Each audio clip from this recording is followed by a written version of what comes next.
Lucky कि लोग इसे पसंद कर रहे हैं, रिलेट कर रहे हैं एंड अप्रिशिएट कर रहे हैं ये जो ensemble है कास्ट की। क्योंकि जब मैंने ये सब्जेक्ट चुना और जब ये मेरी ड्रीम कास्ट आई तो इतना रिस्पेक्ट मिला मुझे।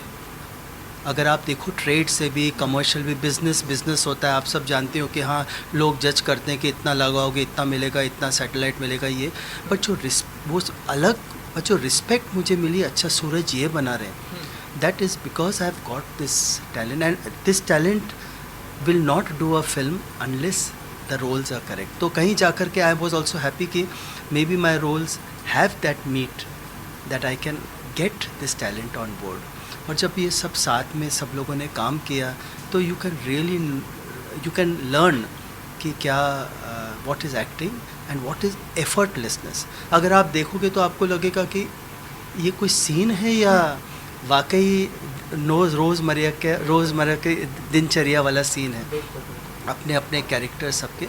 तो मेरे लिए एक बहुत ही न्यू एक्सपीरियंस रहा है। मेरी कोई भी और फिल्म इतनी परफॉर्मेंस ओरिएंटेड नहीं रही है। हमेशा मैंने जो बने वो मोमेंट टू मोमेंट, आप देखो तो सिर्फ एक इकट्ठे होते हैं सब लोग और एक मोमेंट को क्रिएट करते हैं, बट पहली बार इतना रियल, इतना लेयर्ड कैरेक्टर्स की कहानी मैंने कही। और मैं बहुत प्राउड हूँ कि I have been able to address a different age group.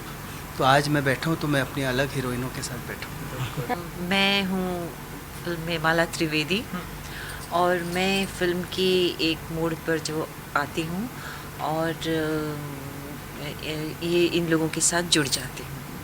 जैसे आपको पता ही है कहानी दोस्ती की है, दोस्तों की है, और वो पूरी जो स्टोरी लाइन हमारी कि आप दोस्ती में क्या कर सकते हैं, दोस्तों के लिए क्या कर सकते हैं, सो उसके साथ है। और मैं जैसा अपना किरदार देखती हूँ, मुझे लगता है कि ये जो स्टोरी चल रही है इसके साथ हम इन्हें सपोर्ट कर रहे हैं उस जर्नी में।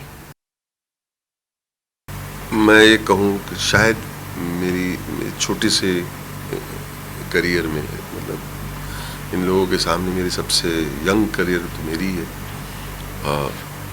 इससे बड़ा मूविंग,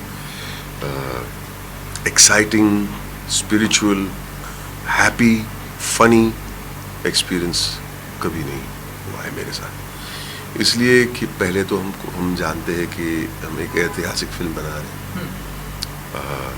दूसरी बात, इतने धुरंधर कलाकारों के साथ काम करने का मौका मिल रहा है। सूरज जी के साथ उनके गुडनेस को अपनाना, मतलब अपनाने कोई सवाल ही नहीं उठता, उनकी गुडनेस को मतलब अपने करीब लाकर कोशिश करना कि हम भी उनके जैसे कुछ करें लाइफ में, बस उनकी अच्छाई है।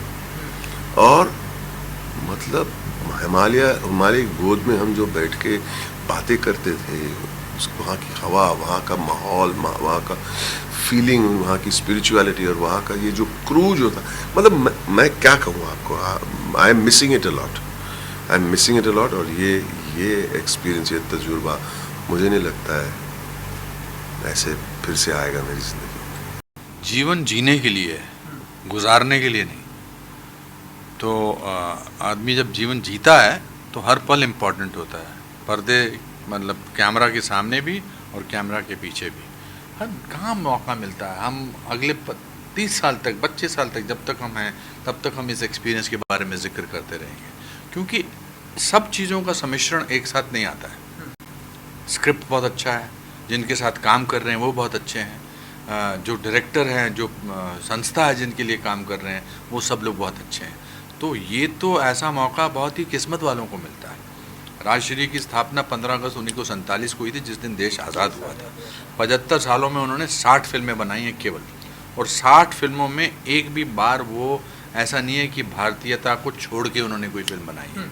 इस परंपरा को बरकरार रखा है। तो मुझे हिसाब से राष्ट्रीय धरोहर है राजश्री फिल्में। कहते हैं ना कि आपकी हिंदुस्तान में ऐसी कौन सी कंपनी है जिसने सब भारतीय सॉफ्ट पावर को बाहर भेजा है, वो ये है। मतलब विदेश में हम आपके हैं कौन, मैंने प्यार किया, विवाह, ये उनसे पहले उनकी सारी फिल्में। फिर मिस्टर बच्चन, उनके साथ काम करने का मौका मिला, और वो भी हिमालय के ऊपर कहा कितना मैं हम तो अपने आप कभी भी ना जाते, समझे। और पर्सनल लाइफ में भी जो मेरी, और मैं इनके बिना पे बोलना चाहूँगा, ये हमारी होड़ अपने साथ ये है कि हम अपने आप को री इन्वेंट करना चाहते हैं। लोग आमतौर पे 60 के बाद बोलना शुरू कर देते हैं, अंकल जी लाओ मैं बताता हूँ कैसे करते हैं, अंकल जी आराम करो, ज़्यादा ज़ोर से मत उठो, ज़्यादा ऐसा मत करो। तो कौन है वो, हमको उनको कौन हक देता है हमारे जीवन को बताने के लिए कि हमें कैसे जीना है। तो आई थिंक और फिर कहानी ऐसी आई जिसमें वो तीनों कैरेक्टर्स जो हैं अपने अपनी पर्सनैलिटीज़ को छोड़कर या उसको भूल कर अपने चौथे दोस्त के लिए हिमालय पर्वत पे जाते हैं।